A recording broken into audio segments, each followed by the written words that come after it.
Hello everyone, welcome back to my channel. আজকে আমি চলে এসেছি তোমাদের সামনে একটা নতুন জায়গা নিয়ে। এটা হচ্ছে ঠাকুরনগরের ঠাকুরবাড়ি। তো ঠাকুরনগরের ঠাকুরবাড়িটা কেমন তোমাদেরকে পুরোটা ঘুরিয়ে দেখাচ্ছি। আশা করি তোমাদের খুব ভালো লাগবে। আর যদি ভালো লাগে অবশ্যই পাশে থেকো, like comment share and subscribe করে পাশে থেকো। তো চলো ভিডিওটা দেখা যাক। ঠাকুরনগর ঠাকুরবাড়ি এটি অবস্থিত উত্তর 24 পরগনার মধ্যে। প্রত্যেক বছর এই মধুকৃষ্ণ চতুর্দশীতে শ্রী শ্রী হরিচাঁদ ঠাকুরের জন্মতিথিতে ঠাকুরনগর ঠাকুরবাড়িতে লাখ লাখ মানুষের সমাগম হয়। চারিদিকে কাসর ও ডাঙ্কার আওয়াজে আকাশ বাতাস মুখরিত হয়ে ওঠে।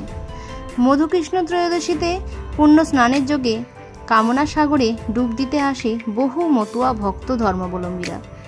এছাড়াও স্নান উপলক্ষে মেলার সূচনা হয়। চলে 2 সপ্তাহ ব্যাপী মেলা।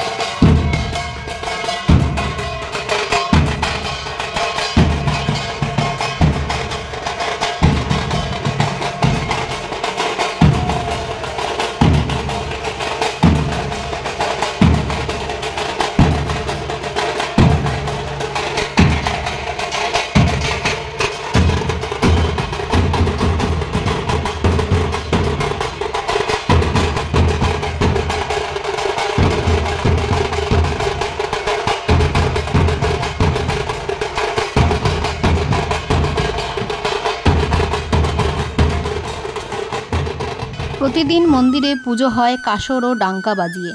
এছাড়াও বুধবার করে শান্তি সভা হয়ে থাকে। প্রতিদিন বহু মানুষ আসে মন্দিরে দর্শন করতে ও পুজো দিতে। এই মন্দির প্রাঙ্গণে বহু ভক্ত তাদের মনোবাসনা পূর্ণ হলে বাতাসার লুট দিয়ে থাকে। হরিচাঁদ ঠাকুরের প্রধান প্রসাদ হচ্ছে বাতাসা। তিনি বেশি কিছু চান না, শুধু ভক্তের ভক্তি ও সামান্য বাতাসাতেই তিনি সন্তুষ্ট হয়ে থাকেন।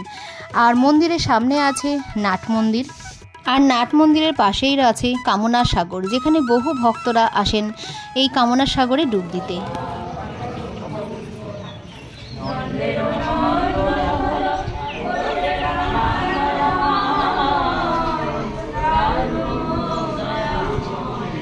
আর এই মন্দিরের ভিতরে আছে হরিচাঁদ ঠাকুর ও তার স্ত্রী শান্তিবালা দেবীর মূর্তি।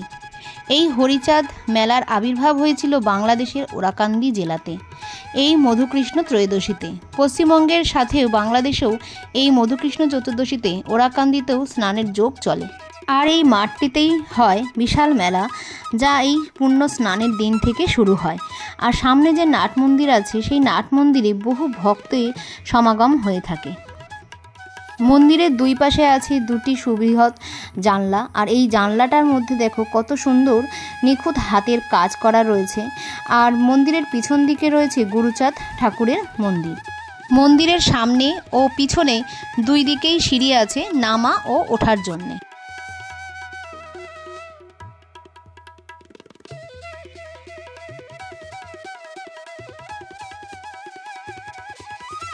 মূল মন্দিরের পাশে রয়েছে গদিঘর, আর ঠিক তার পাশেই রয়েছে দ্বাদশ পাগল মন্দির।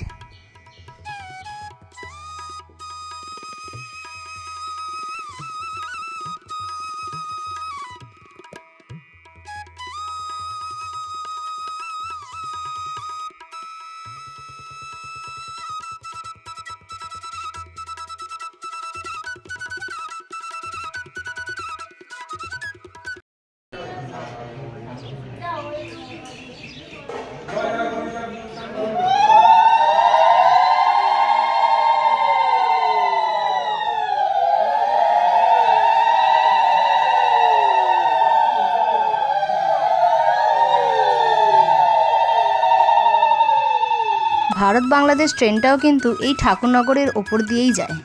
মন্দিরের ভিতরে আছে হরিচাঁদ ঠাকুর ও তার স্ত্রী শান্তিবালা দেবীর মূর্তি ও তাদের সামনে ঘট স্থাপন করা আছে। আর মতুয়া ধর্মীদের লাল পতাকাও পাশে রাখা আছে।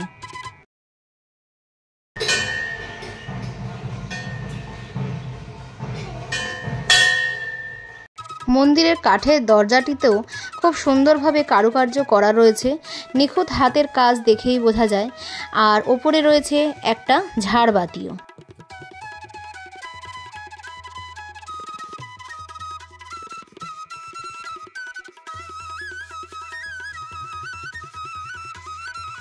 ঠাকুরবাড়ির সামনে আছে একটা নাট মন্দির। এই নাট মন্দিরে মেলার সময় আশ্রয় নেয় বহু ভক্ত। শুধু পশ্চিমবঙ্গ থেকে আসা মানুষই নয়, আসে বহু দূরদেশ থেকে ভক্তরাও। আর এই যে জিনিসটা দেখতে পাচ্ছ, এখানে প্রদীপ এবং ধূপকাঠি জ্বালানো হয়ে থাকে। নাট মন্দিরের ভিতরে হরিচাঁদ ও গুরুচাঁদ ঠাকুরের বাণী লেখা আছে দেয়ালে, মতুয়া ধর্মীদের শিক্ষা দেওয়ার জন্য। এছাড়াও সামনে একটা মঞ্চও তৈরি করা আছে। সব রকমের জাতি ধর্ম মানুষ আসেন এই মতুয়া ধর্মের মেলাতে। এ এক ধর্মীয় মিলনস্থল গড়ে ওঠে।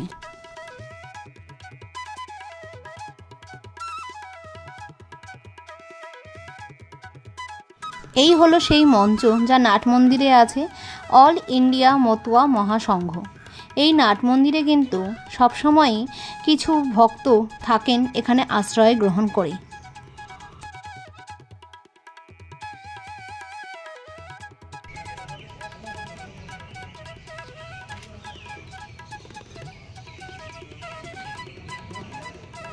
এই হলো সেই কামনা সাগর, যে কামনা সাগরে লাখে লাখে মানুষ আসে পূর্ণ স্নানের আশায়।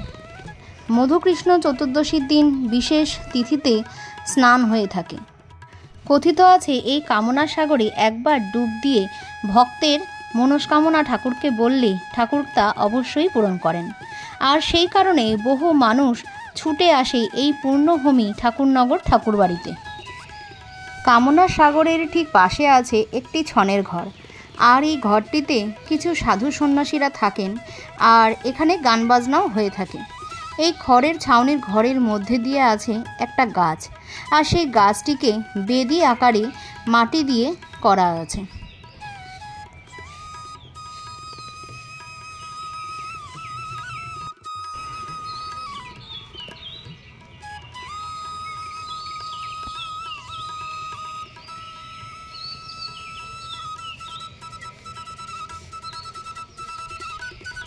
কামনা সাগরের পাশে এই যে সিঁড়িগুলো দেখতে পাচ্ছ, মধুকৃষ্ণ চতুর্দশীতে স্নানের সময় এই সিঁড়িতে একটুকুও জায়গা থাকে না দাঁড়ানোর জন্য, এতটাই এখানে ভিড় হয়।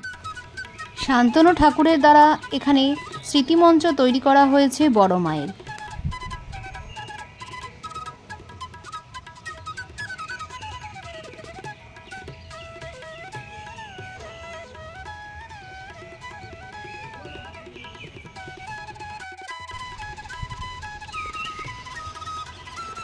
শ্রীরাম ঠাকুরনগর ঠাকুরবাড়ির এটি হলো নাট মন্দিরের পেছন দিক, আর তার পাশেই রয়েছে প্রমথরঞ্জন ঠাকুরের স্মৃতি মন্দির।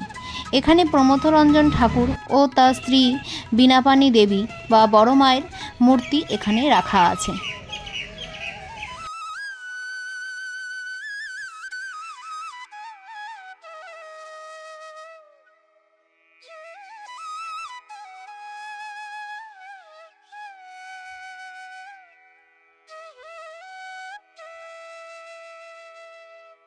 মুখ্যমন্ত্রী মমতা ব্যানার্জির একান্ত ইচ্ছাকে সার্থকভাবে রূপান্তরিত করার লক্ষ্যে উন্নয়ন করা হয়েছে এই ঠাকুরনগর ঠাকুরবাড়িকে।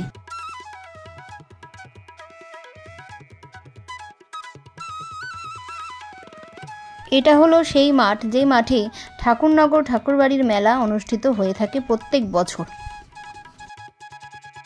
এটা হলো অল ইন্ডিয়া মতুয়া মহাসংঘের কার্যালয়। এখানে যে মেলা বসে এবং সেই মেলার দোকানের যে পারমিশন নেওয়া হয় সেটা এই কার্যালয়ে হয়ে থাকে। আর মতুয়াদের যে মূল গলার যে মালা সেটা এখানেই পাওয়া যায়। এইগুলো হচ্ছে সেই মালা। আমি তোমাদেরকে ঠাকুরনগর ঠাকুরবাড়িটা পুরোটাই ঘুরিয়ে দেখালাম। তোমাদের এই ভিডিওটা কেমন লাগলো অবশ্যই আমাকে কমেন্ট করে জানিও। আর যদি নতুন কোনো বন্ধু এখন এসে থাকো তাহলে অবশ্যই সাবস্ক্রাইব করে আমার পরিবারের একজন সদস্য হয়ে থেকো।